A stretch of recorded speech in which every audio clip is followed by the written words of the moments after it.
So friends, it's my delight to welcome you this evening to this sweet, sweet remembrance and reflection on a soul that is so deeply loved, so cherished by virtually all of us in the room.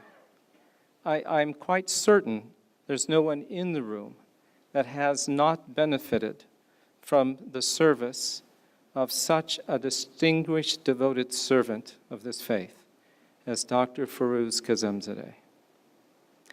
We know him in so many roles of service. I think for those of us in the room who have a path of faith, we are always so thankful for the grace of God that we have that faith.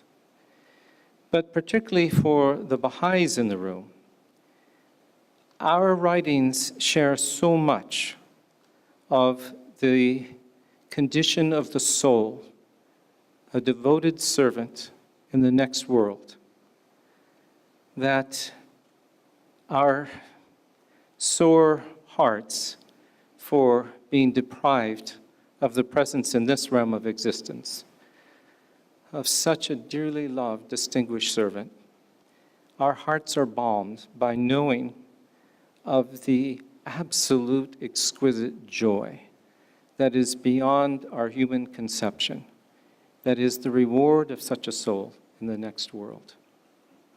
We've just heard in the selections read in the House of Worship that such souls, when they ascend to the next world, the light which these souls radiate is responsible for the progress of the world and the advancement of its peoples.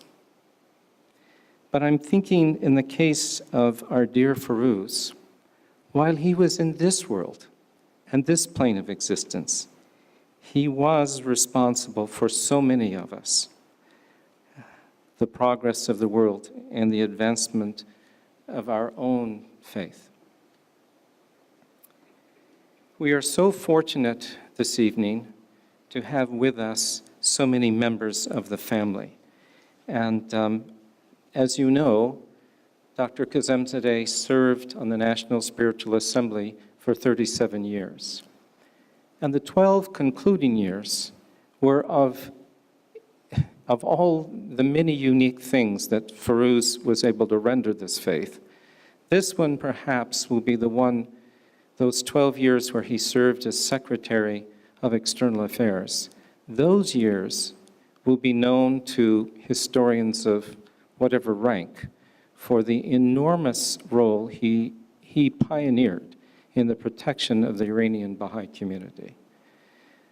Now, we will have a number of speakers tonight, and all of them will have stories of the unique role of service that Firuz played in their lives.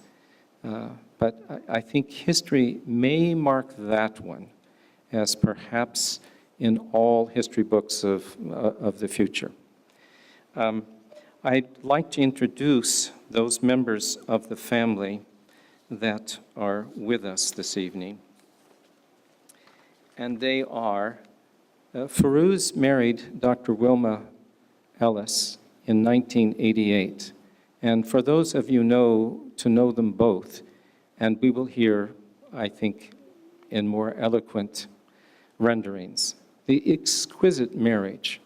But the family members, and Dr. Ellis is having health problems and unfortunately needed to cancel at the last minute. But we have several members of the family with us.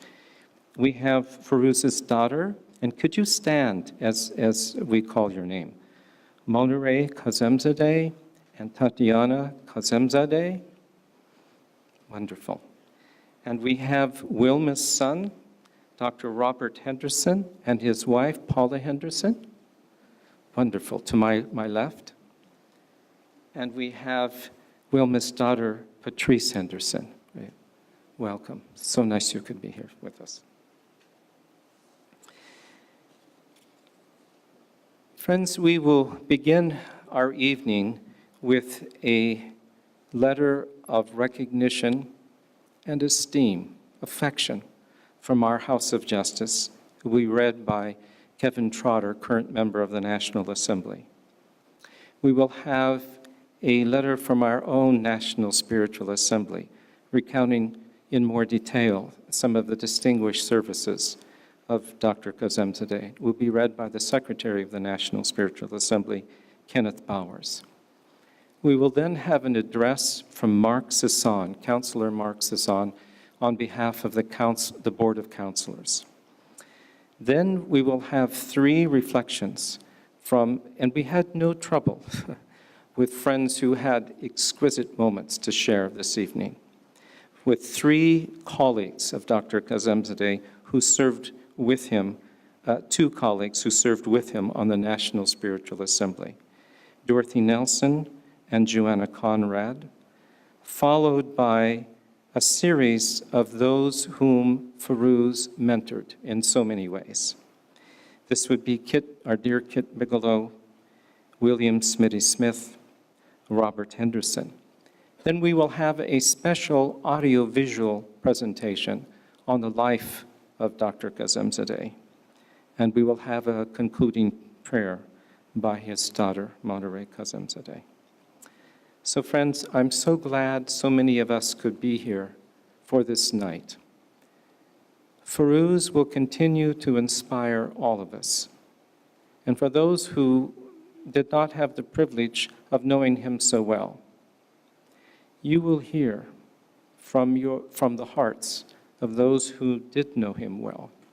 And I hope you will come away with some sense of the affection and deeply cherished love of so many members of this United States national Baha'i community, but truly the Baha'i world.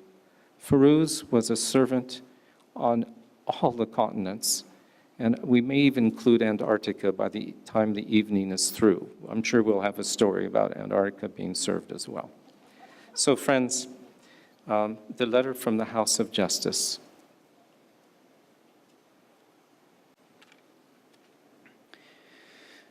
Message from the Department of the Secretariat of the Universal House of Justice.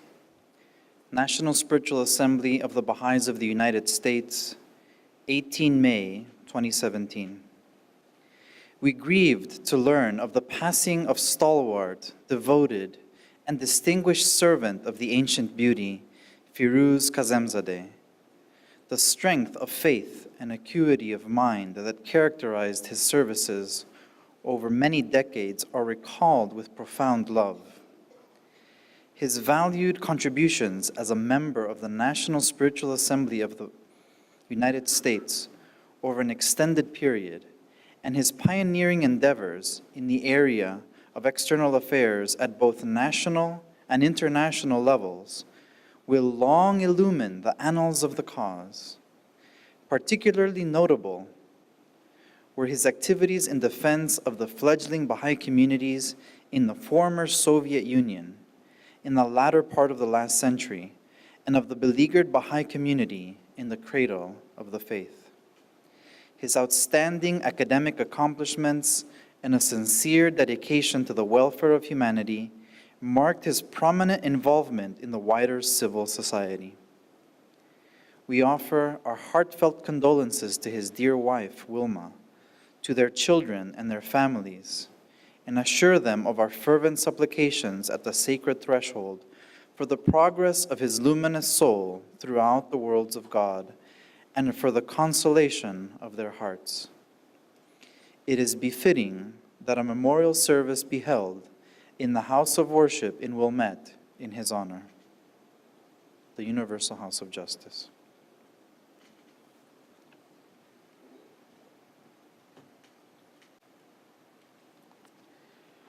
The message from our National Spiritual Assembly, dated May 24th, 2017, to Dr. Wilma M. Ellis Kazemzadeh.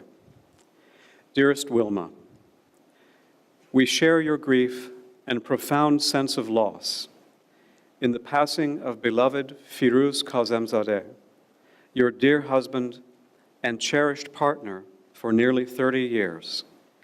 Even as we join you in honoring and paying tribute to his more than 9 decades of this life, distinguished for services to the cause of God and to humanity that were nothing short of exceptional.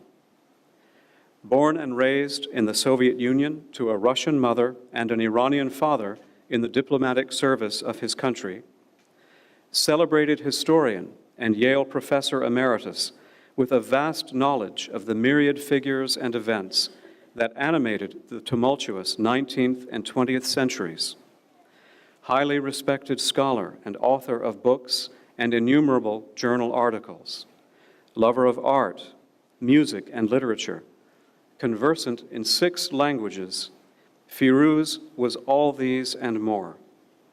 A man of courtly manners who conducted himself with considerable gravitas, tempered with sparkling charm and penetrating wit.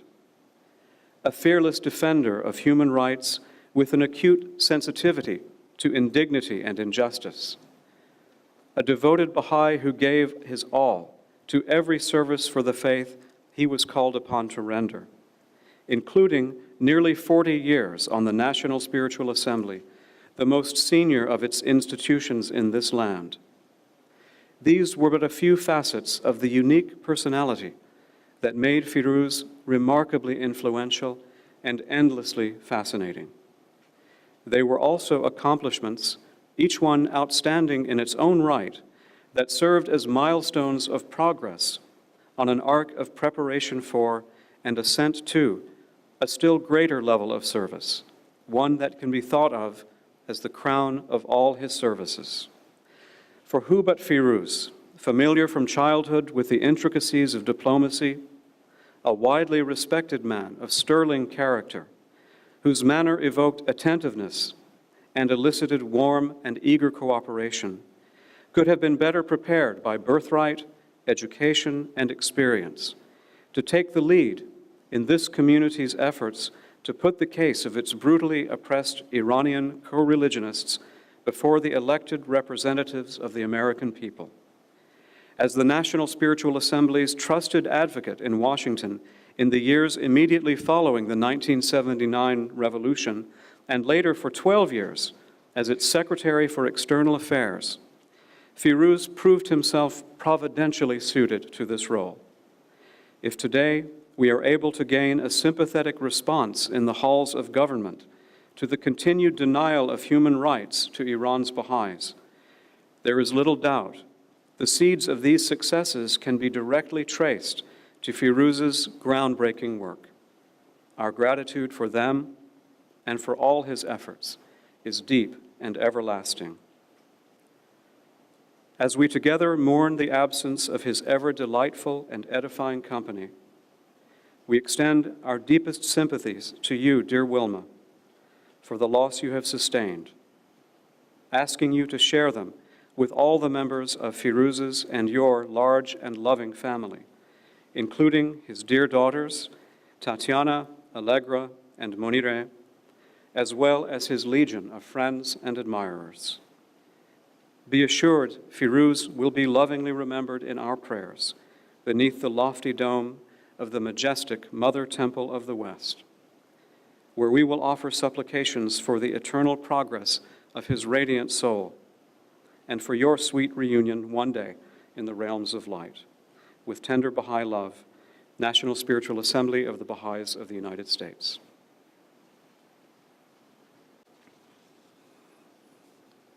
Allah, our friends. It is with great pleasure and honor to be able to speak on behalf of the Continental Board of Counselors for the Americas, to honor and to celebrate with you and his family the life of this extraordinary and wonderful man, Firuz Kazemzadeh. I don't think it will be mine to elaborate on the many illustrious academic achievements that he's accomplished in his 92 or so years. Such achievements contributed to the prestige of the faith itself, the significance of his efforts, will be felt for decades, nay, through generations into the future. And no doubt there are many others here that are far more qualified to describe his fearless defense of the sorely persecuted Baha'is of Iran, or the integrity of his tireless service of more than 37 years as a member of the National Spiritual Assembly of the Baha'is of the United States. As I look into the audience and as I have met the friends earlier today, there are many friends here who have enjoyed his intimate friendship as members of his family, as close friends, as intimate colleagues. For me, like hundreds, even thousands, I sat mesmerized, captured by his insights, his knowledge, his Russian accent. I wasn't sure if it Russian, Persian accent. But hearing his voice alone captured my imagination.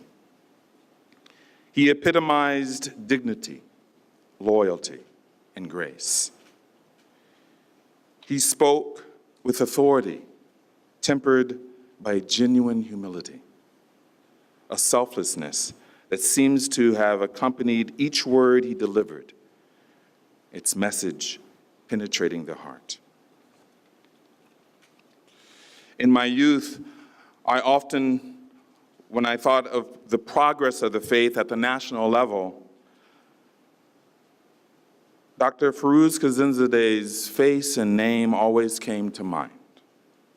I knew that we were in good hands.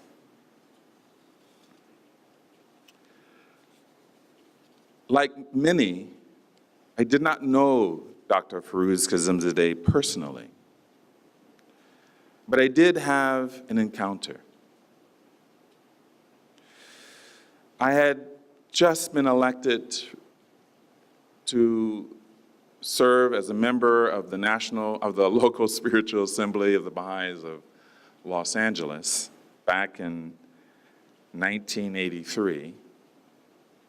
In about 84, 85, because of the large influx of Persian believers that had come to the United States as a result of the revolution in Iran in 1979, the local assembly was grappling with how to deal with the changes of the landscape that this sudden influx of Baha'is from Iran had caused. And Firuz Kazemzadeh, on behalf of the National Spiritual Assembly, came to Los Angeles to guide the local spiritual assembly. He lifted our spirits. He illuminated our understanding and helped and enabled the assembly to guide their friends in this swiftly changing landscape in Los Angeles. You could not encounter Firuz without being enriched by him.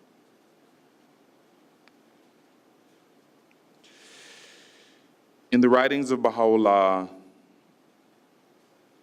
it is stated, the light which these souls radiate is responsible for the progress of the world and the advancement of its peoples.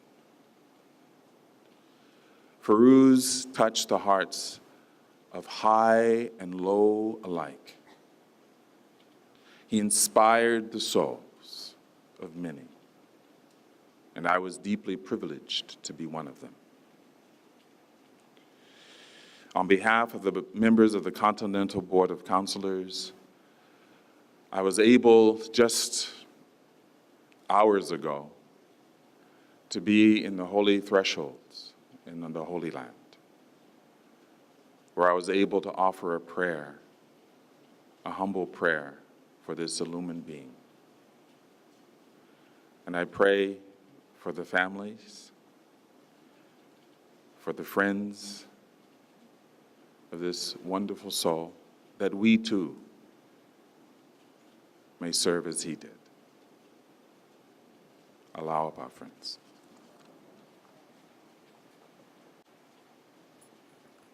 Allah Apa. It is so nice to see your faces here tonight, and I am hoping that this will be an evening of celebration for the life of my father. My father was so dedicated to the faith, and all of you know of his academic background. And I would like to share a few personal things about my father and how important he was to me while he was trying to be courageous and brave for the Baha'i community and the rest of the world. I did not grow up with my father. I lived in Iran for 14 years. I went to school to get my bachelor's degree in Paris, and then I went to London for 2 years. And then I came back to the city where I was born, which was New York. And so when I came back, that's when I got to know my father. Unfortunately, things didn't work out for me in New York, and I became very sick. And one day, my father came to visit me in a studio apartment in Astoria. And he looked very sad. And this was the year that he was appointed as secretary to the National Assembly of the United States. And he said to me, I'm going to a place called Wilmette. And there is a house, a beautiful house there called Baha'ís. And I would like to invite you to come with me and stay with me during that year. Of course, there was a price I had to pay. I had to go back to National Louis University, and I had to get my master's degree in teaching. My father literally saved my life. He turned it around and brought me here. And I was in the car with my cat in the back seat, and I had fallen asleep. And when I woke up, the very first thing that I saw was the temple lit in the dark, and I was astounded by its beauty. And of course, we all have highs and lows in our life, and I have had my share, but I always think about how I grew under the shadow of the temple. 2 more things I'd like to say. I don't know if any of you noticed the picture of him with his plaid pants. He wore those to Paris one year. And I was devastated. But I never told him anything. I don't know when it was that he got rid of those pants, but after he married Wilma, he wore much better pants.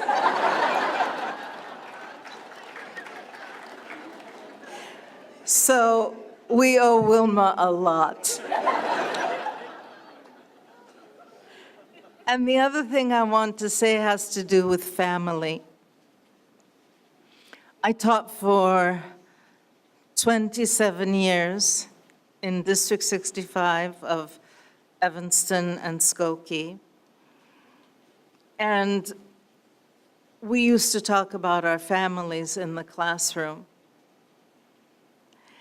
And one of the things we used to talk about, even when the parents would come for a special evening, is how we should honor the people who have gone before us. Not to forget them. If they were important to us, then we should remember them. We should mention their names in conversations, and we should be happy that we knew these people. My father was very good at telling stories, and so he told us stories about my grandfather, Aga Jan. And he told us stories about his life when he was in Russia, because he wanted us to know who his family was. His grandmother lost her husband and her son one day in her home without warning. And as a last token of appreciation, the Persian soldiers ripped her earrings out of her ears, and she never wore pierced earrings again. And so for that reason, I have the utmost respect for Nana Jan, and I can talk about her. My one wish is that if you go away from here tonight, that you will remember him, and once in a while in your conversations to your children, and maybe they to their grandchildren, will once mention that there was a man by the name of Firuz Kazemzadeh who lived for his faith and never gave up. Thank you.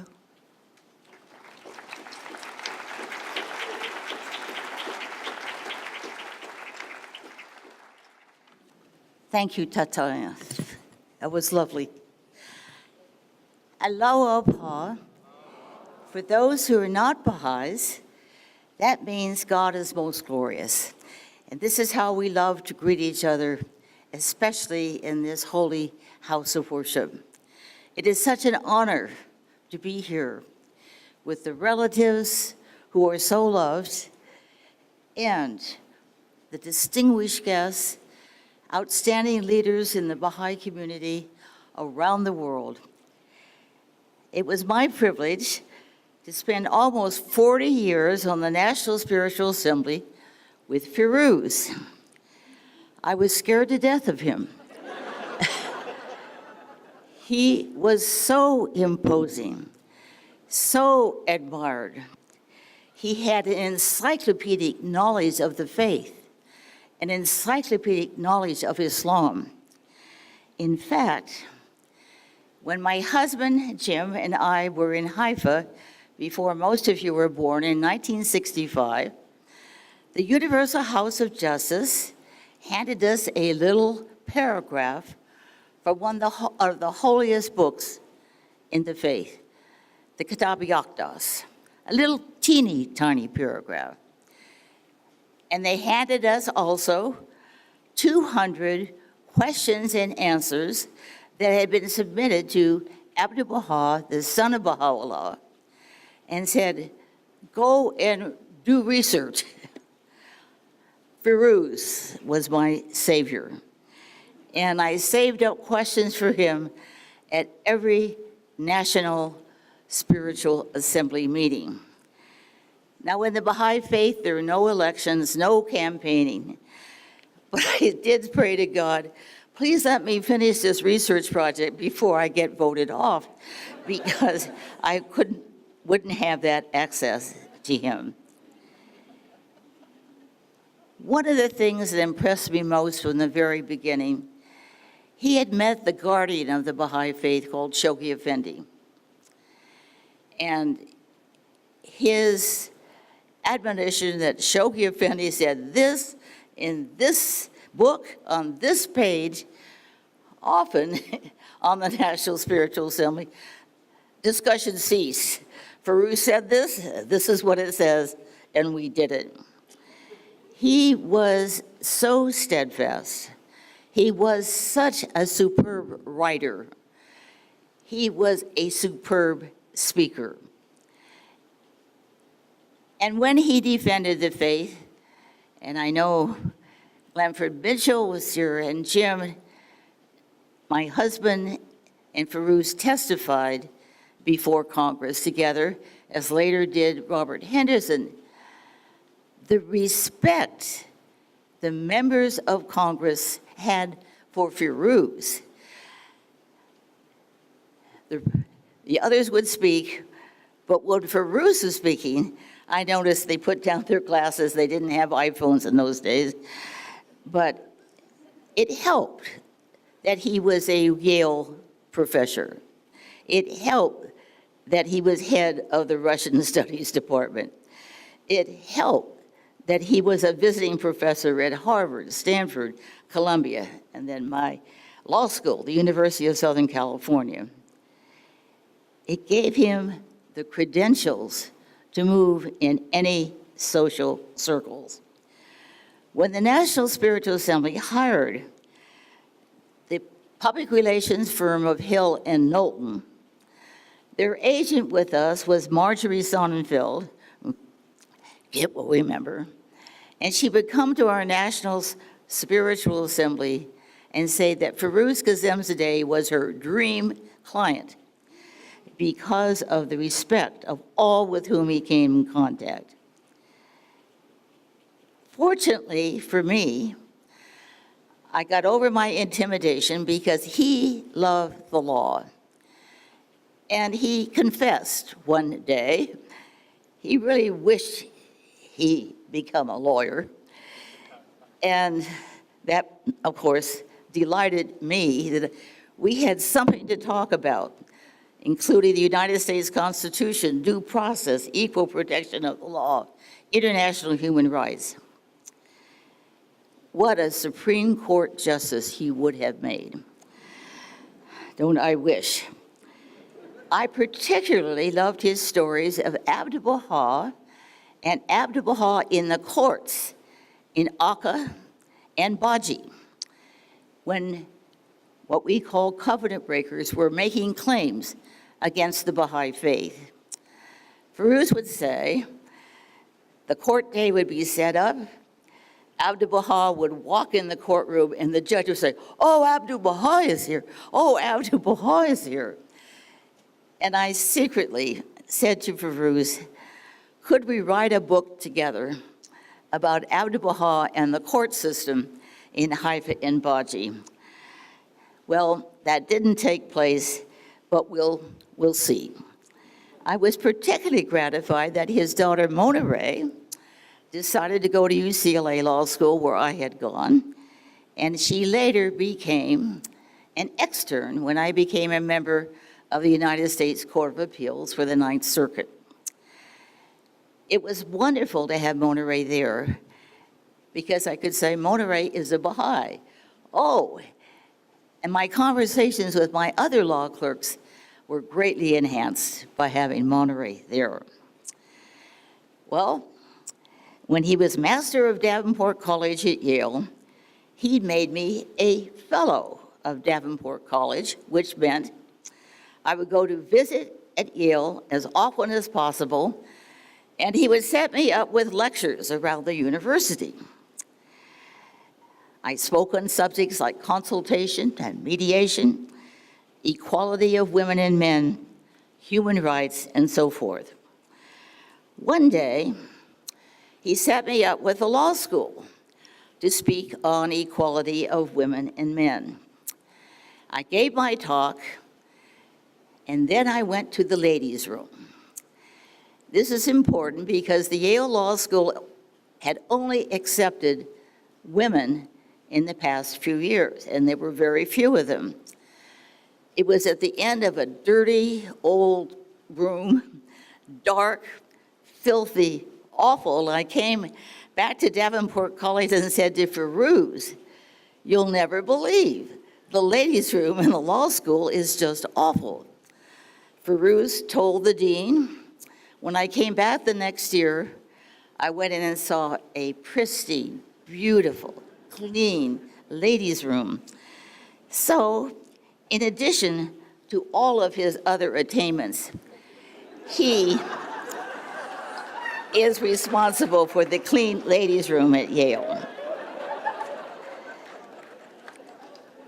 Since he invited me to be a fellow at Davenport College, I invited him to teach at the USC Law School one summer about human rights. He sent his assignments ahead of time, and the students were to read quite a lot, half of it in French. I called him up and said, "This is not a graduate school, Firuz. No assignments in French or German or any other language." But the students absolutely loved him. And my faculty loved him and wanted us to make him an associate professor at the law school. That wasn't to be. But I would take him to lunch at the faculty center dining room, made sure the deans of other schools joined us. And what Firuz did for the Baha'i faith at the University of Southern California was elevated to such an important status. It was just another example of what he could do with his charming personality. You saw that smile. When Firuz would smile at you, you could be intimidated, but you would smile right back. At any rate, I'll conclude with a wonderful, softer side of Firuz. Of course, he loved classical music and the arts. But then we had some very famous Baha'i pop artists. Seals and Crofts were among them. Firuz never used to listen to pop music. But I came in one day and he had some little tape in between him. He put on Seals and Crofts. "We may never pass this way again." He showed me that he was open to new and wonderful things. One summer school, my husband Jim, around the campfires, used to lead the singing. If you're happy and you know it, clap your hands. Firuz taught the adults. My husband and I taught the 8-year-olds that year. Around the campfires, Firuz stood up with everybody else, and one of the parts is, if you're happy and you know it, wiggle and jiggle, and there was Firuz, wiggling and jiggled. We were all so thrilled. Another thing that he did, at the dedication of the San Francisco Baha'i Center, there was a beautiful ballroom upstairs. And we went upstairs, and Persian music was put on. All of a sudden, there was Firuz dancing. It was Firuz, get his picture, and so forth. Because it humanized him. He was held in such esteem. To see him show his love and his ability to relate to all people. Well, in conclusion, I recall the words of Abdu'l-Baha, the son of Baha'u'llah, when he said to Baha'is, "You must endeavor always to live and act in direct obedience to the teachings and laws of Baha'u'llah, so that every individual may see in all the acts of your life that in word and deed you are the followers of the blessed perfection." This describes the life of Firuz Kazemzadeh.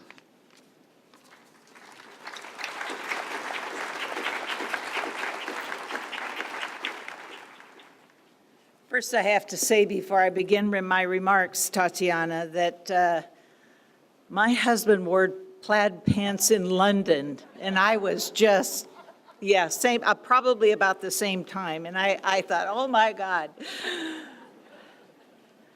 Well, dear friends, it was a great privilege to know Firuz, and I served with him for many years on the National Spiritual Assembly. After he passed, I was talking to a staff member in the hall at the Baha'i National Center, and he said to me, he felt as though the nation should put their flags at half-staff as they do when any great man dies. And I thought, boy, how fitting would that be? This is how much each and every one of us admired this spiritual giant, this intellectual giant. He was, as they say, larger than life. In the beginning of my service on the National Spiritual Assembly, Dorothy, many years ago, I never knew you were intimidated, but I was extreme. Here she is, you know, dean of the law school and all that. I'm nobody. And he intimidated me so much that I have to tell you, it was due to my own inadequacies because of his brilliance. And you just, you know, with your mouth open, listen to him talking. And I would become, you know, we're supposed to consult, and I would become tongue-tied, absolutely tongue-tied when I would try to say something. And I'd almost stutter the sentences out, and they didn't make sense. And Firuz would look at me sometimes, and he would say, Juana, what are you trying to say? And that would make me flounder even more. And now with a red face, honestly, it was a great lesson. It made me try to be a better communicator, to think before I speak, and at least I still try. But such precious moments. I was thinking of so many things. Oh, I could say this. Oh, I could say that. And I know so many of us have stories to tell, and I'll only tell a few. Each year, when National Assembly election comes around, my husband Sam and I lived across the street in the Millie Collins house, 121 Linden. And we lived there for 10 years. And on the day of the election of the new National Spiritual Assembly, Sam and I would invite all of those members who were not delegates, because at that time delegates, only delegates could go to the election, no visitors. We would invite those who were not delegates to come to our home for a brunch while we waited for the election. You know, eggs, bacon, biscuits. We really tried to do a big thing. Coffee, sliced fruit. We would get up at 5 o'clock and start all of this process. And for those who wanted to eat wisely, cereal. Most of the years, Firuz was not a delegate. So he would come with 6 or 7 other National Spiritual Assemblies who were not delegates. And each year, Firuz would announce, this is going to be the year they're going to release me. Well, friends, we would all look at him and shake our heads, you know, and say, the rest of us knew that there was no one in this nation that was better qualified, more wise, more mature, so just the epitome of everything you would want a National Assembly member to be. No one better qualified to serve on a National Spiritual Assembly. Frankly, friends, I am and was in awe of his record of service, his family's august service, making important history for our faith. And I relished the times when he would share historical facts of his life and others at the lunch table and dinner table of our National Assembly meetings. He would regale us. We were all mesmerized by his stories, and many here tonight will tell you more about this aspect of Firuz. He was also very funny. He was funny. He would tell us jokes, make us laugh, and many of them I cannot share here. But then there was a time in the chamber, because there was a very serious side to Firuz. It only happened once, and we had this very serious consultation. And he stopped the consultation and he said, "Do you feel the Holy Spirit in this room?" And everybody stopped. And he said, "I feel the Holy Spirit is here with us and our unity on this subject." And we sat silently, just relishing, feeling the spirit of that moment. There were so many wonderful aspects of this man. Recently, I was in Dublin, Ireland, for the purpose of attending a financial investment meeting for the Baha'is with members of the O.Z. Whitehead Trust from New York. The members came from New York, United Kingdom, myself from here, Wilmette. And if you don't know who O.Z. Whitehead was, he was an actor in the 40s in Hollywood, and he was in the movie Grapes of Wrath. He pioneered to Ireland. While I was in Dublin, the National Spiritual Assembly of Ireland asked me to meet with them, a separate meeting aside from this business meeting on the financial aspects of the trust. It was supposed to be on many other subjects, but they got to talking about Wilmette and Firuz's trip to Dublin, just I think a couple of years ago. And each one had a story, and I wish I had written them down. I didn't. Well, after the meeting, after they were in Ireland, not after, but during, Firuz and Wilmette rented a car. And they traveled throughout the country when they finished with their business of him speaking at summer school, and I want to tell you about one of the stories they told me. And I understand, by the way, that they loved Ireland. So, Firuz had been invited to speak on the faith's history at various places. The one story they told me was that Wilma was invited to speak about race unity, and they interviewed her on camera. So they were setting up, and here's Wilma sitting down, I suppose, and Firuz was off to the side, out of camera range. And he's a man of conviction, and you'll see why.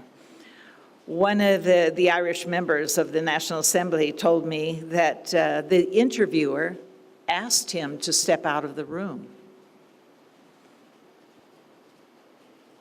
They wanted it to just be Wilma on camera. And he looked at them and he said, "No." Firuz was a man of conviction. He stayed, he sat there. I don't know whether they had agreed before, "Please stay here in case I need help," or whatever, but he sat there for the whole interview. Many others want to share, so I will stop with my remarks now. But there is no question that he enriched all of our lives. And Tatiana, we and our children will remember him.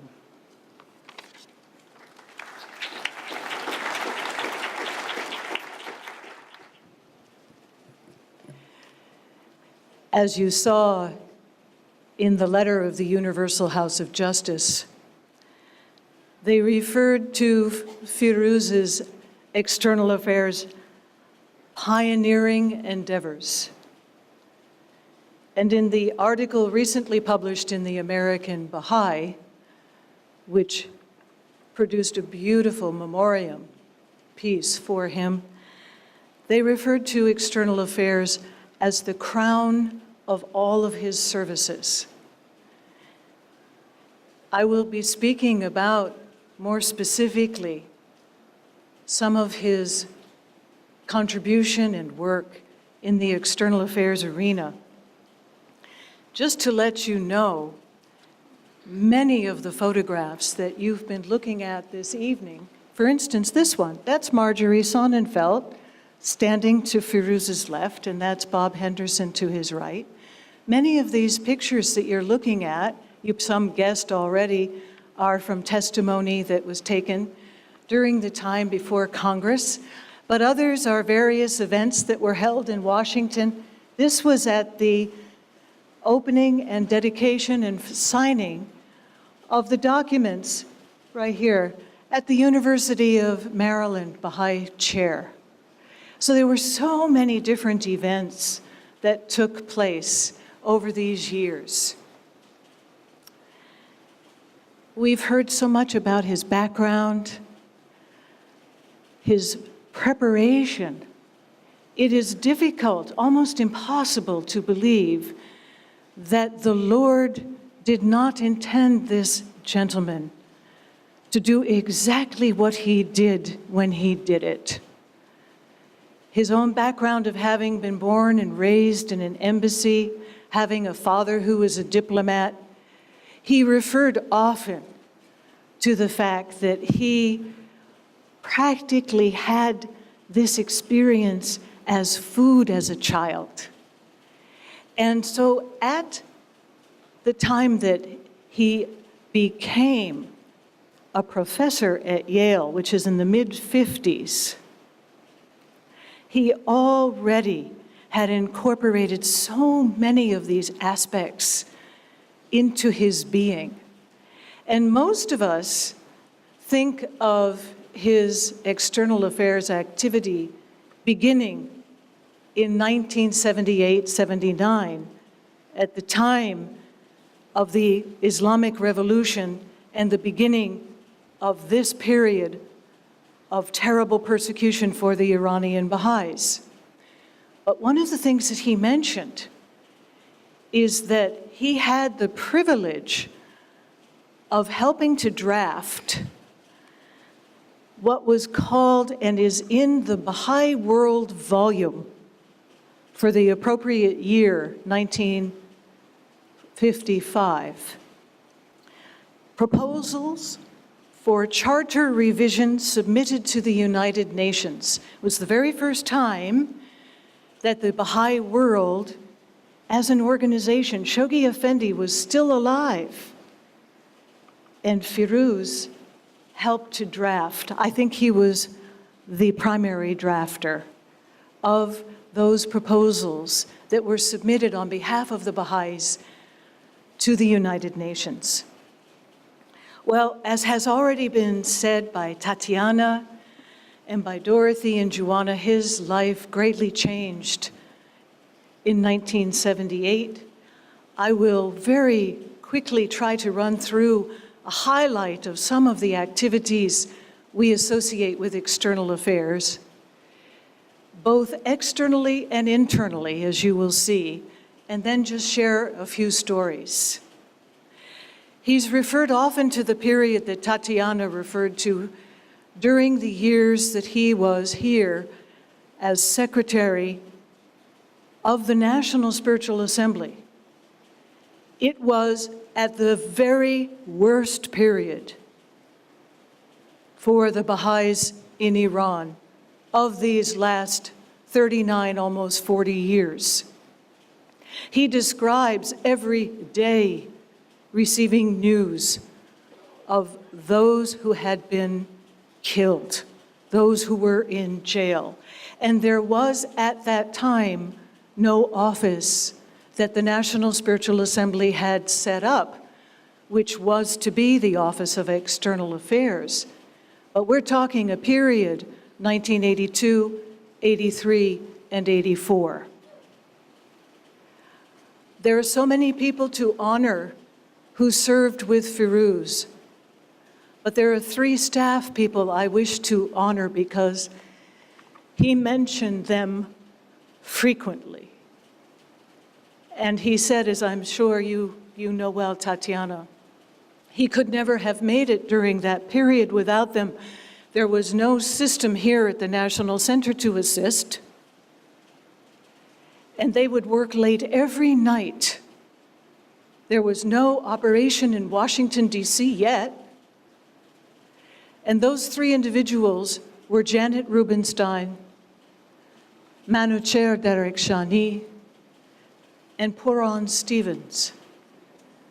So among the staff people who have been here at the National Center, and there are many who worked with Firuz, and please, there's not time to mention your names and how he loved and adored you too, but they deserve, for that period of our history that was so fraught with challenge and difficulty, a particular thanks, and he mentioned their names often.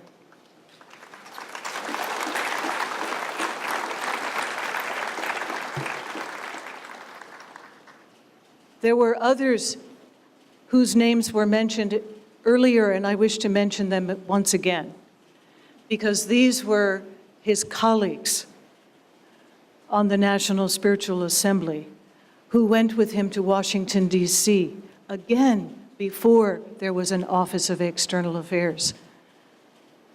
Mr. Glenford Mitchell, before he was elected to the Universal House of Justice. Dr. Wilma Ellis, who then, of course, later became Dr. Wilma Ellis Kazemzadeh, and Dr. Robert Henderson. And they began the work in Washington. Now, Dorothy and Juana have talked about the love and affection. I really think you can see it. That was a picture just there of Representative Tom Lantos, the only Holocaust survivor who will ever serve in the US Congress. He adored Firuz. And part of that reason was Firuz's intimate knowledge about the Soviet Union during the days of Stalin, because the horrific events of Nazi Germany were only paralleled by the events of Stalinist Soviet Union. I intended to tell most of my stories later, but I want to just interject this here. Firuz couldn't help himself talking about the Soviet Union and Russia. It was where he had spent his first 16 years. It was his first language. As was said earlier, he spoke with a Russian accent, not a Persian accent. Really confused everybody. And he would inevitably just start talking about the Soviet Union. And one day at the office, he turned to me and he said, "You know, I figure after all these years, you owe me about $6,000. And I knew I owed him a lot, but I had never thought of it in financial terms. And he said, because by my calculation, you have at least one further graduate degree, just because of what I've been able to teach you about the Soviet Union." And he's right. He's right. So this period of time between 1979 and really until this day, Firuz set the standard, coming to Washington on a regular monthly basis. And there were visits with government officials, members of the Senate, members of the House of Representatives, people in the White House, State Department, members of the media, Voice of America. It was planned and worked with Marjorie Sonnenfeld, but to a person, the esteem and respect each individual had, regardless of his or her rank. And that includes presidents, one of whom was actually his student at Yale.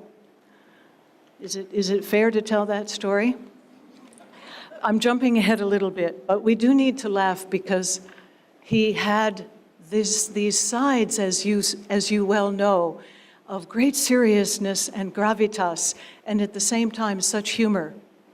Many years after the external affairs work, and he served on what was the U.S. Commission on International Religious Freedom during the years of President George W. Bush. It was that president who had been his student. And it was and is the practice of the president to invite the commission members in, to greet them and to make remarks, and of course to say, I'm very concerned about religious freedom and I'm so happy that the commission exists. commissioners are all sitting around the table. It's a very, esteemed group of people. And the president comes in, everyone rises, they sit down. President looks around, he looks at Firuz and he said, "You gave me a C+."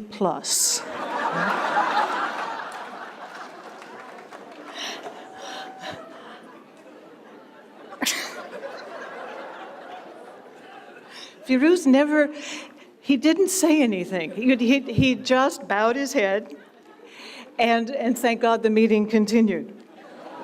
But I think that it's illustrative for all of us, because here is this former student who, after all of those years, does not forget who Firuz is and was to him.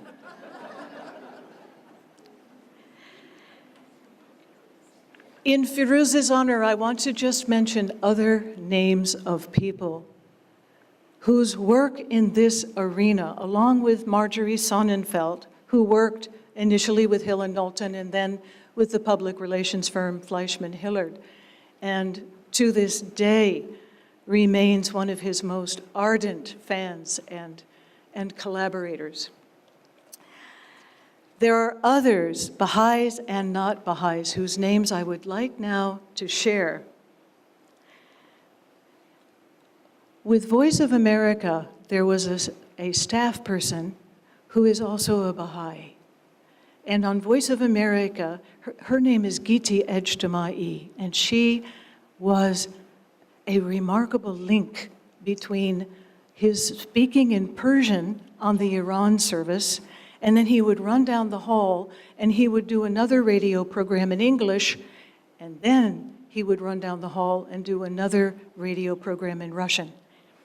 And my favorite memory is watching two Russian women who worked for the Voice of America. I called them his groupies, because they would stand at the window while he was in the studio recording. And seriously, friends, they were swooning. And we had to ask what was going on. And they said that he spoke a classic Russian because he had left the Soviet Union in 1940 at the age of 16. And sadly, like our own English, Russian apparently also has deteriorated in quality as spoken by most of the people on the street. And they never got to hear the quality of speaking that Firuz offered on these radio programs. And in that respect as well, I just wish to share too, we have mentioned, others have mentioned also, that he was a remarkable writer and speaker, but his love for the English language knew no bounds. I think he was second only to Shoghi Effendi, that's my own personal opinion, in his absolute love for language and his demand that it be used correctly. Until my final time with him, he had no compunction about interrupting you in mid-sentence to actually correct your pronunciation or correct your grammar. And so we just knew he loved us enough to do that, and it made us all better. And in fact, at the time of his passing, as I was speaking with one of his family members, whom I am dearly close to, and we started to recount our own Firuz stories, and the two of us shared that one of the highlights of our lives was the very first day each of us received back from Firuz a draft of a report or a letter, something we had written, and it had no red marks. We knew that we had been able to achieve, and yet without his ability to do so in such a loving and yet exacting standard, we would not have been able to do that. As Juana did, I would like to close with a quote from I think it was Juana, it may have been Dorothy, closing with a quote from Abdu'l-Baha about this man who was referred to as the father of external affairs by those individuals all around the planet who worked in their capitals, whether we're talking Bahia, Brazil, whether we're talking Berlin, Paris, London, Ottawa, Canberra, Washington. He taught us all how to be diplomats, how to have the greatest standard of excellence, fearlessness, and integrity. Actually, would you indulge me one more story? Because it does, to me, exemplify his scrupulous adherence to Baha'i principle. Toward the end of the 1990s, we learned that there was a draft piece of legislation that mentioned the Baha'is in Iran, and it was to become eventually the International Religious Freedom Act, on which was based the U.S. Commission on International Religious Freedom, of which Firuz became a member and served the first 2 terms. We, of course, as Baha'is, were very pleased that a piece of legislation that was not a resolution specifically on the Baha'is in Iran mentioned the Baha'is as an egregious example of persecution based on religion. We have to delve into the background, though, and we discovered that there was a great deal of conflict behind the scenes. And in fact, as will be no surprise to anyone in this room, in Washington there are various tussles and parties, et cetera, that are trying for various advantages. We had a consultation at the office, and Firuz went to the writings of Shoghi Effendi and pulled out these words: "Let them refrain from associating themselves, whether by word or by deed, with the political pursuits of their respective nations, with the policies of their governments, and the schemes and programs of parties and factions.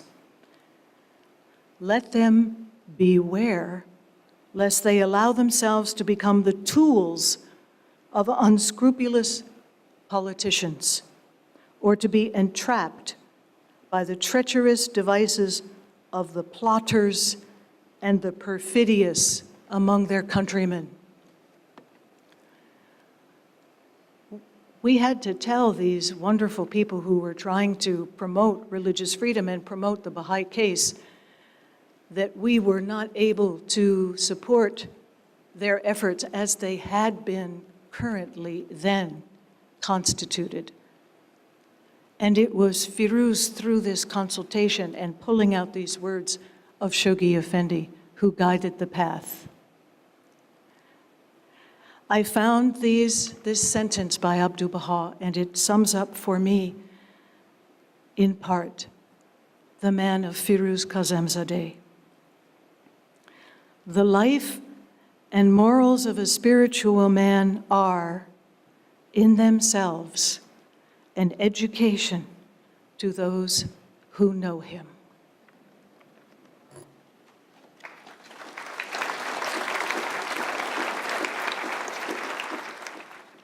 Good evening. We have a little prop change here. As sort of a background, excuse me, for my comments and story. First, I'd like to say to Tatiana that your wish has already been granted, because 2 weeks ago, I sent a text to my grandsons and to my son that I wouldn't be at home this weekend when they were there because I was coming to honor Firuz, and told them actually much of the story that I'm going to share with you this evening. And my oldest grandson, William, my namesake, sent back a thing, said, "Awesome, Grandpa Smitty, awesome." I wear this dashiki as it symbolizes the rich tapestry that was the life lived by Firuz Kazemzadeh. Among the many colors in this dashiki is black. I want to share, as a black man, the impact Firuz had on my life and many other young black men in the 1960s. My story is set in Greenville, South Carolina. Those of you who are Baha'is remember that in the early 70s, there was a tremendous growth in the Baha'i faith through an all-out teaching effort that was called mass teaching. But I had been blessed to come to the recognition of Baha'u'llah about 6 years earlier in Greenville. And I had become a Baha'i and was trying my best to live a Baha'i life that was very much complicated in that I obeyed the teachings of the Baha'i faith to serve. This was in the Vietnam era, but not to go north across the border, but to serve the country as a draftee, and went to Vietnam and served as a platoon medic in the 1st Infantry, a combat medic, and returned.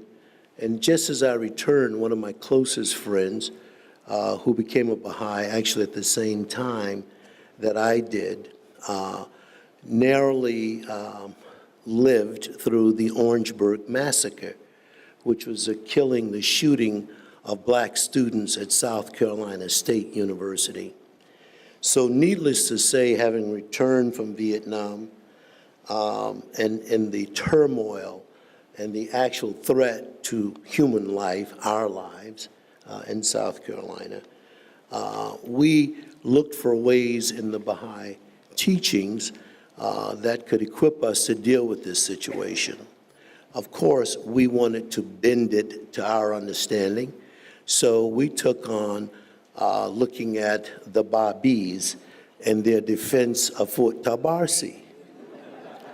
And so one of my fellow Baha'is, oh, there's the picture, the young man holding the recorder, Steve, had organized, and he was the one who was nearly killed at South Carolina State, but he had organized the Black Awareness Coordinating Committee of South Carolina. I came back from Vietnam.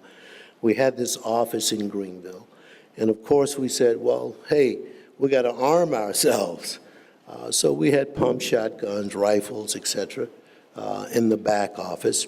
The local spiritual assembly of Greenville said, hey, fellas, this is not the way Baha'is do things. And we said, well, no. The Baha'is, they were awesome. So we didn't obey the assembly. The assembly shared this with the National Spiritual Assembly, who sent an envoy to Greenville to talk to us about these weapons and our position. The first choice of the person sent, who will be unnamed, he was not warmly received at all. We said, who are you, white guy? Have you been here? Have you been on the streets? Have you sat? Da-da-da-da-da-da. And while he was a very nice person, in our anger and our sentiment and our wish to promote the revolution, with a Baha'i spin on it. We actually were very unkind, and he left and went back. About a month later, not even a month, I came home from the back center, and I'm coming up the stairs to my house, and I look, and there's my mother sitting on the front porch in a rocking chair, and next to her is this olive-complected, handsome guy, and I walk up the step and say, who is this guy? He's not the insurance man.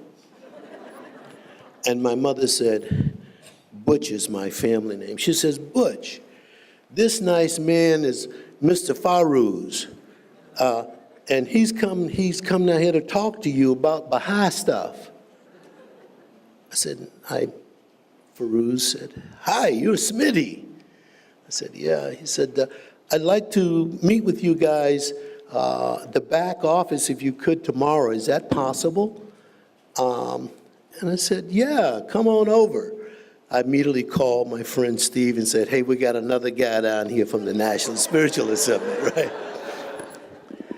So Firuz comes to the center, and I might mention too that in terms of the dashiki, that Firuz said that we wore dashikis, that was a thing, and Firuz was awful very kind and saying he'd see, he says, Smitty, that's a beautiful dashiki, you know. And he came to the back center, and we were saying, well, look, the Baha'is had weapons, and we're just protecting ourselves, blah, blah. And this is not the Baha'i way. Let me explain some things to you. And so he did, and he told us historical things that had spiritual grounding, that had us broaden our vision as to what the Baha'i faith was about. But more importantly, the most important thing about Firuz in that first meeting, it's noted in his biography that he spoke six languages. He actually spoke 7 languages. And he spoke the language of brother man. Black men know what that means. That means a person, when you see them and they talk to you, you know that they have your full respect in their hearts, and that they're talking to you as an equal human being. And they're talking to you in a sincerity that you can actually feel. And that's how we felt about Firuz. And Steve, who was our Mikey, and Mikey is the guy who doesn't like anything, usually. And Steve said, man, this guy is heavy. So we had a nice talk, and we said, okay, we'll take the weapons out of the center. Fast forward quickly, we get an invitation from Firuz on behalf of the National Assembly that the National Assembly wanted our little group to come, here to Wilmette for a meeting to talk about the state of affairs in terms of revolutionary activity and Baha'i service. And so this picture actually is at the end of that meeting. And if you notice, 2 people, there's Firuz over in the back row, and kneeling down is Glenford Mitchell. What an extraordinary event that was for us as young black men and women. To have this exposure, to have this exchange, to have this love, because we were saying like, dog, these people flew us up here, you know, they're that concerned about what we're doing and who we are. And you'll see some Baha'is that you'll recognize. Dr. Richard Thomas is there, Bojack Mangum, and of course, one of the great blessings of that event for me was meeting my best friend, Bob Henderson, who's there with the fro if you don't recognize him. And that's where we met to begin our close, lifelong brotherhood and friendship. So Firuz became the go-to guy for us. And one of the key things that he helped us understand, because it was about revolution, and he positioned Baha'u'llah as the ultimate revolutionary, because he is changing the world. And he just pointed out to us and would say, whoa, how did I miss that? How did I not get that? And subsequently, actually it became a part of our way of teaching other young black men about the Baha'i faith. And great numbers of people when we were at UMass, Billy Roberts, all these folks, we were teaching the Baha'i faith, emanating from that understanding that came out of that, quote, supposedly confrontation that we were having with the first guy, and then we were set to have with Firuz until he disarmed us by speaking brother man. Lastly, I want to say that people need to know this aspect of Firuz, because, the circles of diplomacy and these things are wonderful, but the complete human being, the complete individual, had a life and a spirit that embraced the whole of the human family, and that was sincere to the point of it being felt. And that's so important, because it's an illustration of how we might go about our lives. So the wonderment that I sometimes have about the blessing and the good fortune of having come up on the porch that day with Firuz sitting on the steps, and incidentally, the way he characterized that, to Paula, he was saying to Paula, Henderson, Bob's wife once, he says, oh yes, I met Smitty's mother. It was a social call. We had no business. And so, but that occasion really propelled so many things, not just in my life, but in the lives of so many others. And I marvel at, only in this faith, only in the faith of a true revolutionary, can some guy from Russia come down to Greenville, South Carolina, and speak brother man, and uplift and inspire young men to service. Thank you.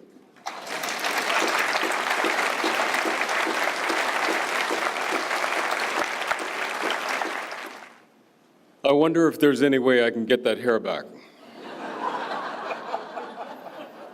Just a little bit. Just to spread it around a little bit. We've talked a lot about Firuz this evening, and in a moment we're going to see a video that celebrates this man that we love so much.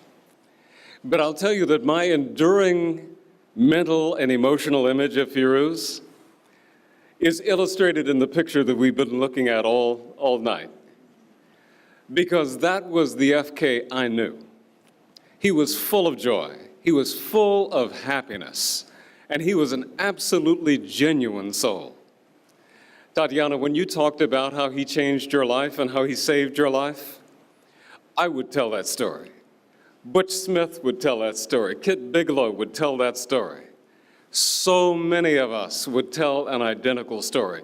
When we gathered on the steps upstairs of this house of worship, and we had just spent all this time, as Butch said, the National Spiritual Assembly reached out to us. We were all young, black, and angry. There was nothing right about the world, and we were at a point in this nation's history where history was changing fundamentally. Our fathers did day labor, not because they were dumb, but because there was no work for them. We were the first generation to go to college, a dream our fathers never had. And we went to college because the United States sued the states for discrimination in college admission, and we were the first to go to college, but we didn't know anything. We didn't know how to be. We didn't know what the opportunities were. And it was this meeting that was the spiritual and social beginning of reorientation of our lives. Isn't that true, Butch? Because we sat in the council chamber of the National Spiritual Assembly with Firuz and with Glenford Mitchell and with a few others, other members of the National Spiritual Assembly. And we poured our hearts out. And our hearts were full of aspiration and dreams of a better life for everyone. But they were also full of frustration and anger and a sense of how do we proceed? How do we make progress under these difficult circumstances? And what we heard was a vision that transcended our greatest hope and our greatest understanding. And it was articulated in the words of Shoghi Effendi with the wisdom of a lifetime of dedicated service. And I remember Firuz sitting in there, and he would listen so patiently and so completely to the anguish pouring out of our hearts. And he would say to us, brothers, consider this. And then he would expatiate on the vision of Shoghi Effendi, and we realized that there was a better way to approach this life. It was so fundamental in my life. You talk about him saving your life. Let me tell you my story. I had come from San Jose, California. I had been flown out here. It was the first time I had ever been this far east. I had never seen the House of Worship. I had never been that far out of California. This 3-day period with Firuz and with Glenford Mitchell was so transformational in my life, I never went back home. I left my clothes, I left my apartment, I left my car, I left everything I had. Because I realized that the person who came from California, I could never go back to being that person. That I had to go someplace else and start my life anew. That's when I met Butch. We've been best friends ever since that day, and we have strived with every fiber in our being to serve Baha'u'llah in the best way we could. He saved your life, he saved mine too.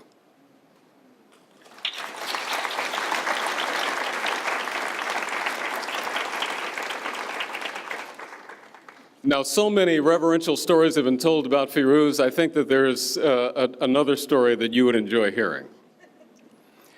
Because Firuz had a wonderful sense of humor, and I loved to poke him. And we had a great relationship. I mean, the privilege of my life is the intimacy we shared. But we had an argument one day. We were in Guilford, in his house there, and we had spent the entire day plotting external affairs strategy, because it was a key point, and it was in the early days, Kit, you remember.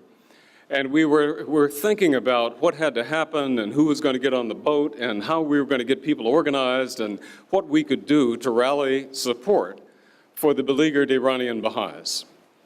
And on the way back, back to New Haven, I asked Firuz why he had failed to speak on an issue at a meeting of the National Spiritual Assembly about which I knew he had expert knowledge. Now, one of our members had made a contribution, and the contribution was in the right spirit, but it was perhaps incomplete. And I said, FK, I know you know about this subject. Why didn't you raise your hand and help us all advance our thinking? And he said, well, we're all equal, and all of the members are equal, and we love each other, and so on. And I looked at him and I said, listen, Jack, Baha'u'llah says in the Holy Writings that in the future we will have kings. And he says that it will not be for the purpose of simple leadership. It will be for the purpose of having inspiring examples of excellence. People who have such a lofty standard of integrity, of competence, of high-mindedness, of a world-embracing vision, and a big heart that we would all be lifted up by knowing them and by following their example. And I said, if we had a king, it'd be you. So I don't want to hear all this stuff about how we're all equal and how all of our voices are the same and we all make equal contributions to the consultation. I said, look, it's a tapestry. I'll put in my teacup, you put in your quart. And that's how we're going to figure this out. Well, I wanted to say just a few things in closing about our dear Firuz. The first is this. I can't think of Firuz without thinking of Baha'u'llah at the point of revelation in the Black Pit, the Siyachal, when he was promised by God that he would be delivered victory through himself and through his pen. And when the Lord said that ere long God will raise up the treasures of the earth to aid you. Because I think of Firuz as one of those treasures that was raised by God to aid the advancement of his cause. And when I think about his qualities and I think about the transformational and salvational effect he had on so many of us, I think of one of my favorite passages in the Baha'i writings, where it says that the happiness and greatness, the rank and station, the pleasure and peace of a soul is not dependent on material wealth or possessions, or on social status or rank. It is dependent on the scope of your knowledge, on the refinement of your character, and on your ability to solve difficult problems. And those themes have decorated every story you've heard this evening. The scope of his knowledge, the refinement of his character, and his ability to solve difficult problems, and his devotion to these standards of service, and his devotion to the principles and to the spirit of the Baha'i faith lifted us all up. And as Kit said, our secret weapon in external affairs and the reason that we were so consistently successful in attracting the allegiance and the support and the enthusiastic participation of both sides of the aisle, something that is viewed as impossible these days, was because they all wanted to talk to FK. There was a moment when we were at a pivotal point in the acquisition of support for one of the Baha'i initiatives. And Firuz and Kit went to see one of the senators. And at the end of the meeting, the chief of staff of that senator asked Dr. Kazemzadeh if he could have a moment. And Firuz, of course, acquiesced and went into a room in the senator's suite of offices. And he said, Dr. Kazemzadeh, you may not remember me, but I took your course in Russian history at Yale, and you flunked me. And Firuz was filled with fear because he thought, well, is what this man's saying that because you flunked me then, I'm not going to support you now. I'm going to sabotage your efforts to rally support for the Iranian Baha'is. The man went on to explain that he was so filled with shame that he had failed the class of the finest teacher he had ever known and one of the most distinguished gentlemen and best human beings he had ever known, that it became the pivot for saving his life. And he decided that he wasn't living the right kind of life and that he needed to change his priorities and redirect his efforts. And he said, the fact that I am here today is an absolute response to your rebuke of my poor efforts in your course in Russian history and my admiration to be the kind of man who would earn your respect and do things the way that you would do them. That's the kind of impact Firuz had, and it's the reason that we had such success in Washington. I will never forget the day that we were in the Congress, and we were going to have a meeting with heavy-hitting senators. John Heinz was going to be there and speak, and and others. And one of the senators, and Heinz was delayed by a vote, and one of the other senators, whose name is skipping my tongue right now, from Connecticut, Chris Dodd. After a few minutes of waiting, Chris stood up and he said, let me just say a few words. And then he gave an impassioned, what Baha'is would call a fireside, a complete description of the Baha'i faith and its beliefs.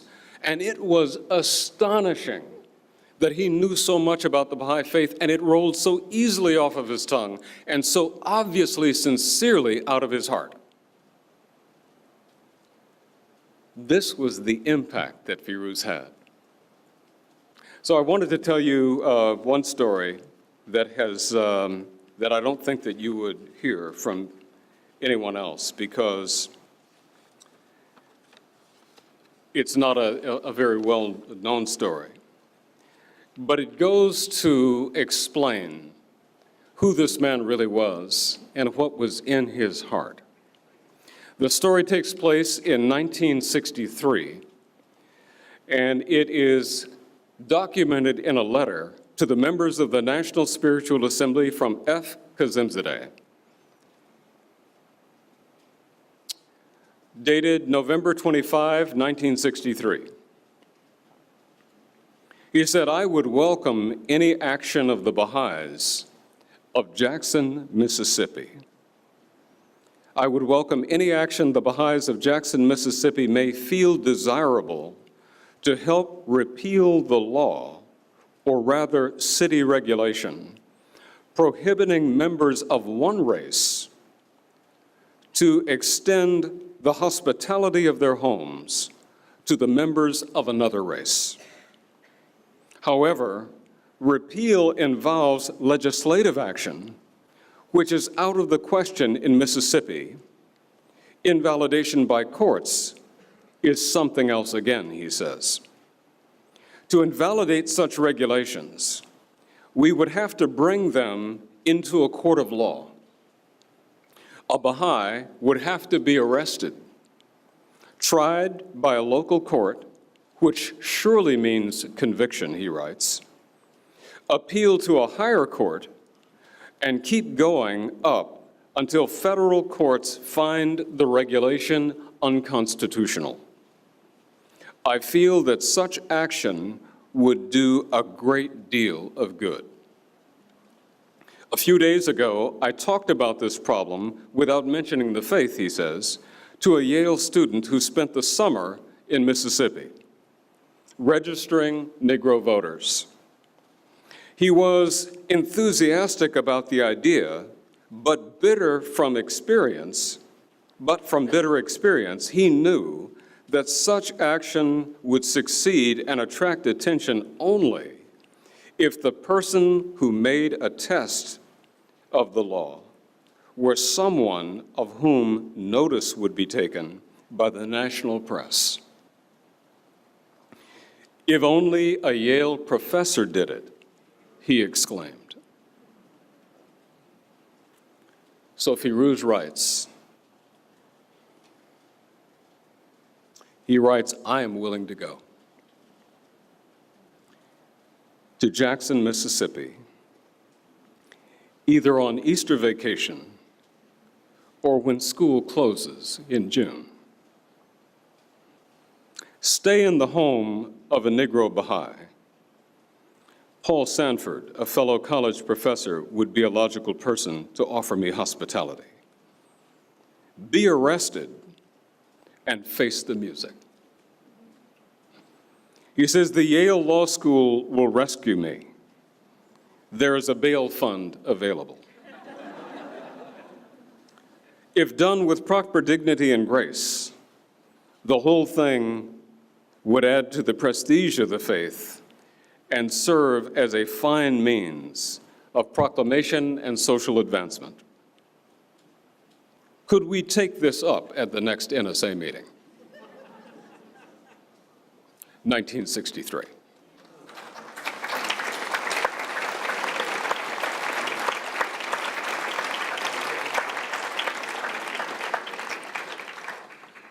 You see, that was long before lots of things had happened, and it was long before lots of people had stepped up.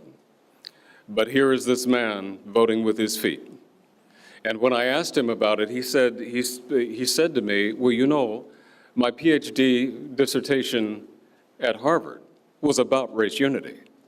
And I was shocked. I said, what do you mean? He said, well, what do you think the Balkans are? People of different ethnic groups who don't like each other. But friends, we could all go on forever telling stories about this man we loved so dearly and admired so much and are so grateful for. I'll close with these two statements. The first is this: it is impossible to know someone who occupies so much of life and then to have them go away from you. There is a hole where a huge presence used to stand. And I think at moments like this, it encourages all of us to ask ourselves how we can take the lessons of his life and embed them in our own hearts and live the way that he showed us how to live. Earlier this evening, the very first prayer that was said upstairs in the auditorium of the House of Worship closes with this line. It says, O Lord, glorify his station. Shelter him under the pavilion of thy supreme mercy. Cause him to enter thy glorious paradise and perpetuate his existence in thine exalted rose garden, that he may plunge into the sea of light in the world of mysteries. Godspeed.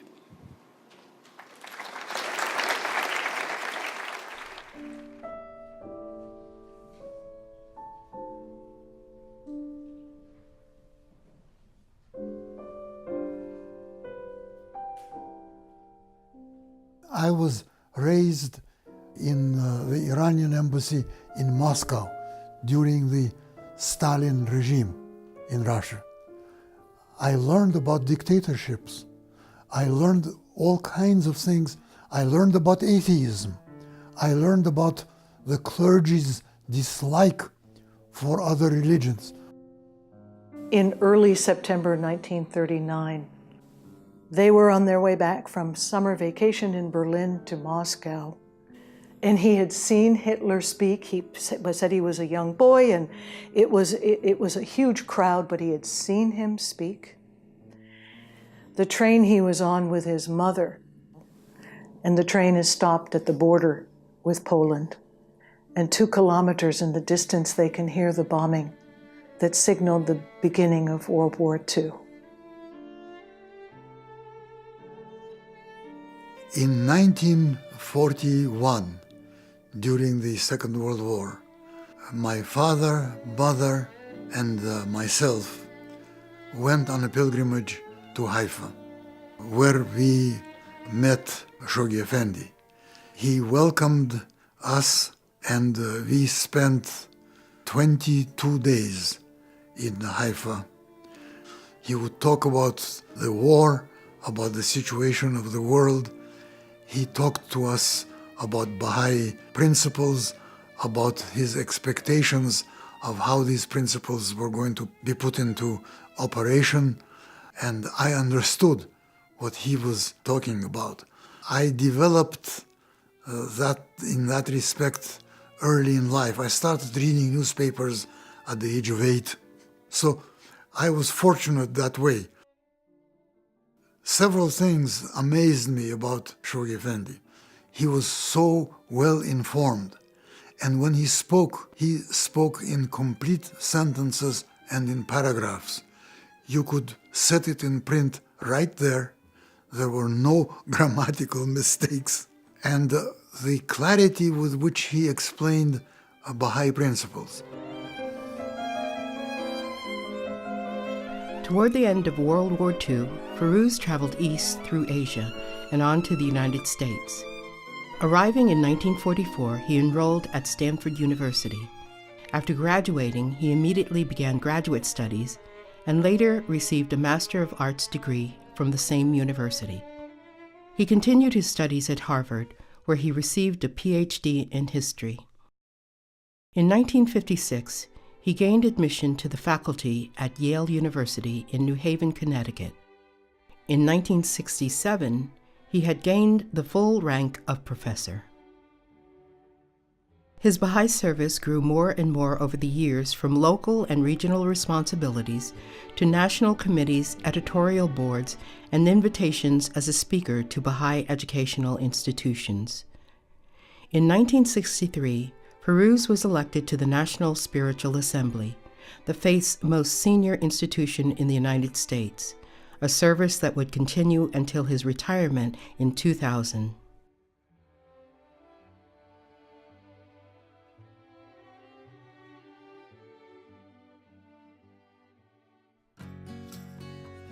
When the civil rights movement gathered momentum, when the Vietnam War took such a bad turn, there was dissatisfaction with the American general governmental policy. There were riots against the Vietnam War. People were trying to levitate the Pentagon. Remember all of this? The hippies were active. This is when the Baha'i faith started growing. Why? Because the general dissatisfaction led people to seek new ways, and the Baha'i faith was offering solutions. And a majority of people who are Baha'is today are the result of that turmoil of Vietnam War, civil rights movement, and whatnot. Even Firuz felt inclined to step up to the sacrifice required to promote social change. He expressed his thoughts in a letter to the National Spiritual Assembly of the Baha'is of the United States. December 10, 1963. To the members of the NSA, from F. Kazemzadeh. I would welcome any action the Baha'is of Jackson, Mississippi may feel desirable to help repeal the law prohibiting the members of one race to extend the hospitality of their homes to members of another race.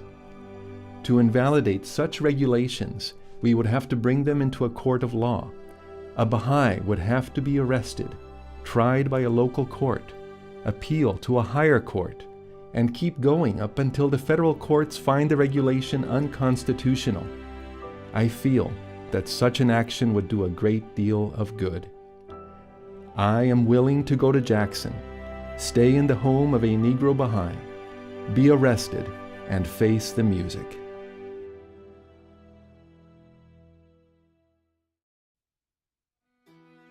For instance, in civil rights, we are for the unity of races.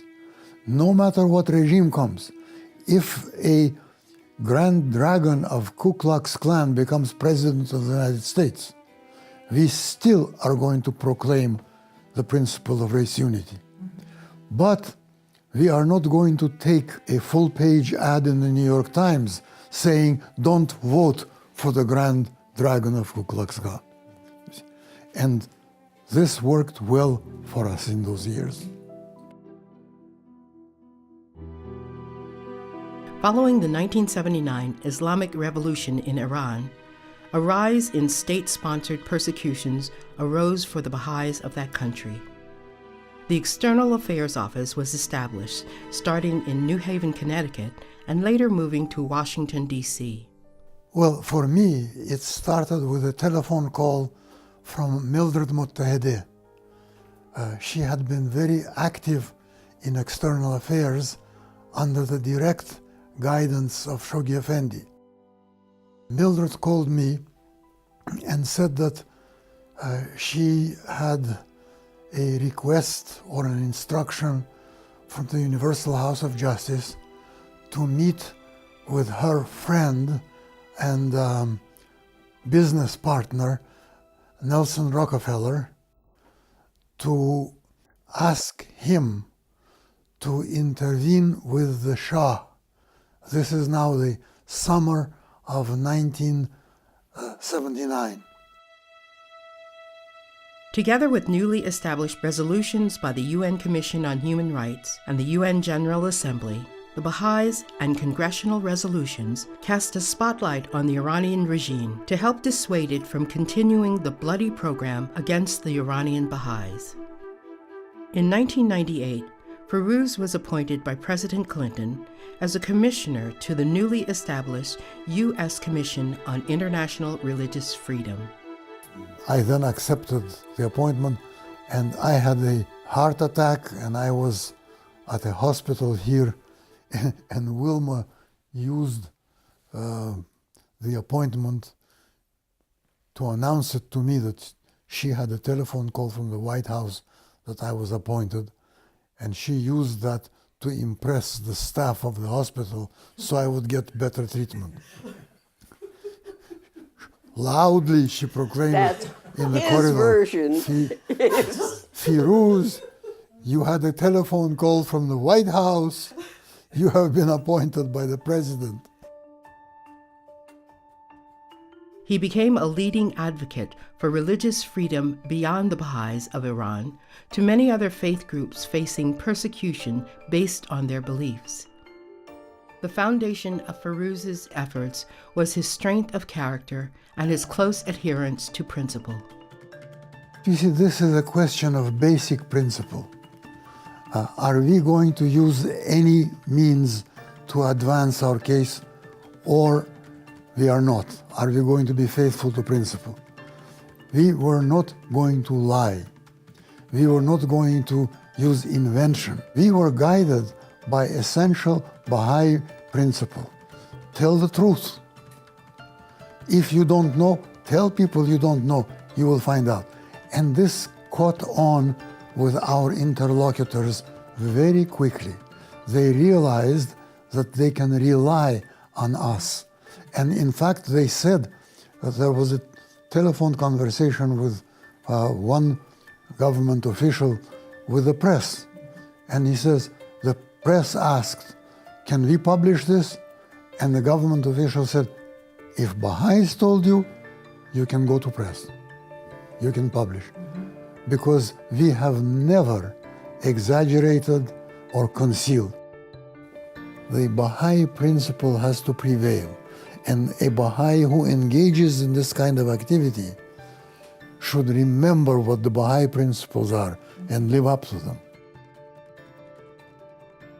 For me, most important about his personality was the absolute total honesty. He would tell me whatever it was that he believed, it was the truth, and there was never coloring. It was what it was. And that's rare among a great number of people who want to either impress or who think they know about something. If he didn't know, he said, I don't know. And that was a big influence on me because I don't tell people now things that I don't know. On one of his many trips to advance the protection of Baha'is, Firuz traveled to Egypt in the hope that he would be able to visit Baha'is who had been arrested in that country. The government on every level was telling us lies. However, somehow they agreed to our delegation's request that we should meet with Baha'i prisoners who were held at the Tara prison. They took me to this prison, and the prisoners in prison garb were brought in, and all of this is being filmed. And I wanted very badly to let these prisoners know that I was a Baha'i. The prisoners were very guarded. They didn't know what to expect. They didn't know what the political situation was. They didn't know who was this individual. But I found a way. I put my hand demonstratively right in the middle of the conference table. And one of them looked, and he saw my Baha'i ring. And he whispered something to the next Baha'i next to me. And they all looked. And the expressions on their faces changed. That moment of recognition of us being on the same side, in the prison conditions, under strong lights with the cameras going, I will never forget in my life.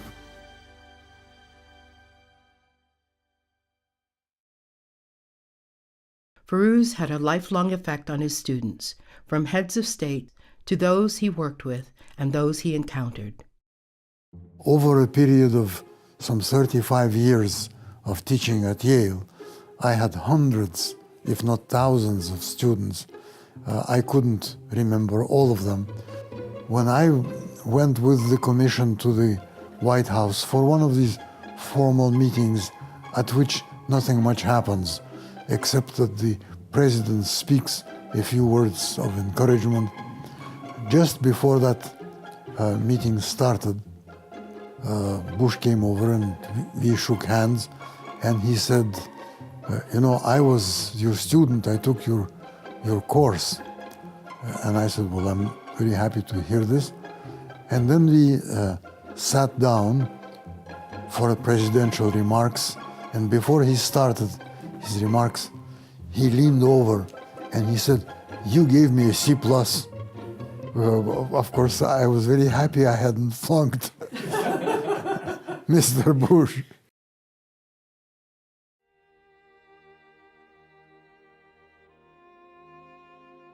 In 2000, I had the privilege to go with him as he visited Berlin again, because it was an opportunity to watch him as several aspects of his life and being came together in time. He wanted to find the place where he and his mother and father had stayed, and we found it.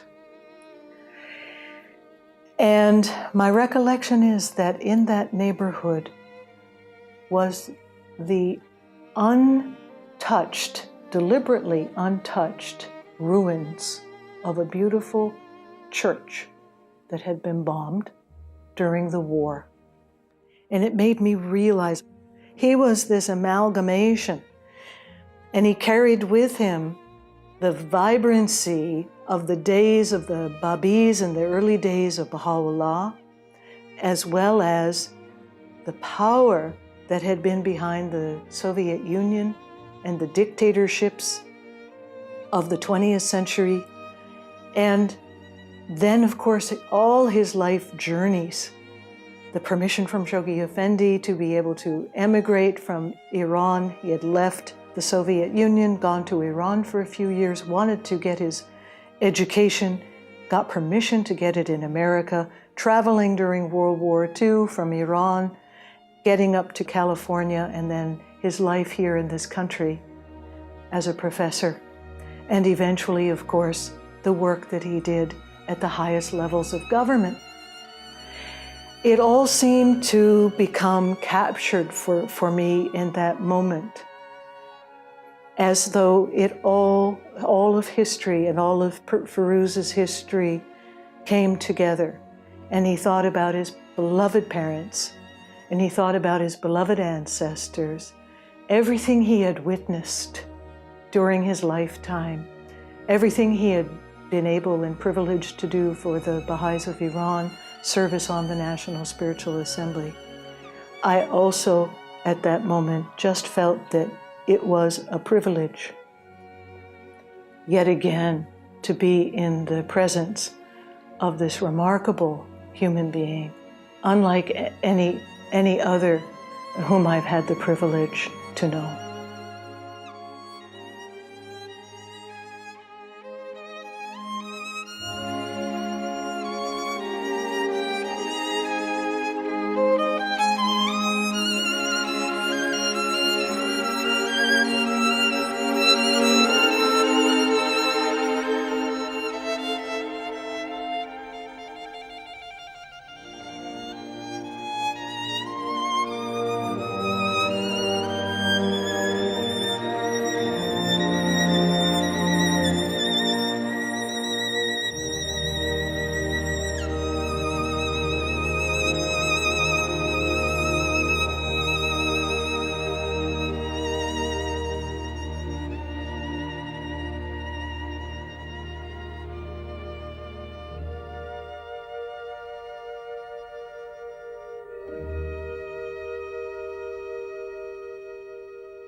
Aloha, Pa friends. Thank you for joining us this evening in what truly has been a celebration of my father's life.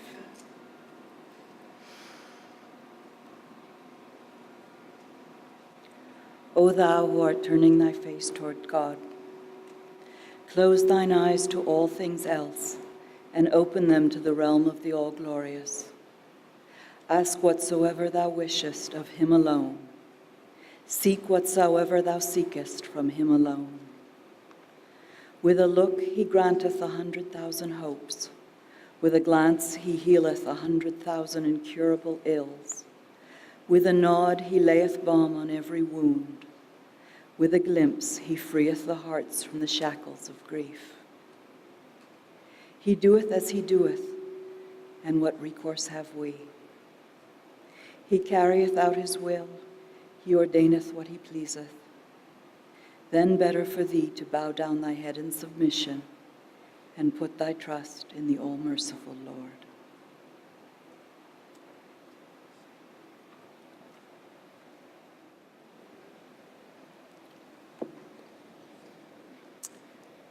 Whatever the words, the most eloquent language is the language of the heart. And that is the language that each of those who've spoken this evening have used to remember this dearly loved, most distinguished servant. If you feel closer to the spirit of this faith, if you feel closer to Baha'u'llah, this is one more service that Firuz has done for us all this evening.